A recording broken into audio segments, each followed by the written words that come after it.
So I want to start with some questions about vaccines. It's obviously great news that we have them and that they have shown such high levels of effectiveness. But when do you think we'll know definitively whether the vaccines reduce or fully eliminate transmission? Well, that probably is going to take at least another few months and perhaps longer, because the primary endpoints for both the Moderna and the Pfizer vaccine, and essentially for virtually all the other vaccines, is whether it prevents symptomatic disease. In other words, whether you get symptoms from it. And as you know, that the efficacy of that is really quite striking. It's about 94 to 95%.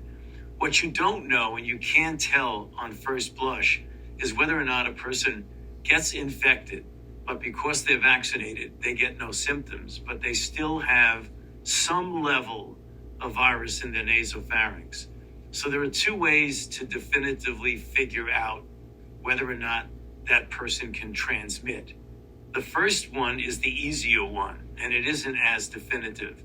And that is, you go back and you take a look at people who are infected with no symptoms but have been vaccinated, and you compare them to people who are infected with no symptoms who have not been vaccinated. And if the people who are vaccinated have a remarkably lower level of virus in the nasopharynx, you can extrapolate and make a reasonable assumption that you've diminished the likelihood that they're going to transmit.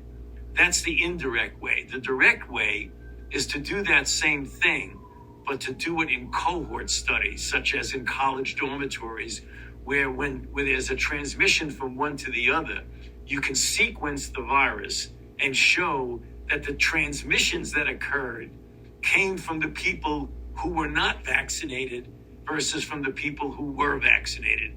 And that's the most definitive way to show that. So in a couple of months, we likely will know indirectly, but probably 6 months or so it'll take to know it definitely. Yeah, for sure.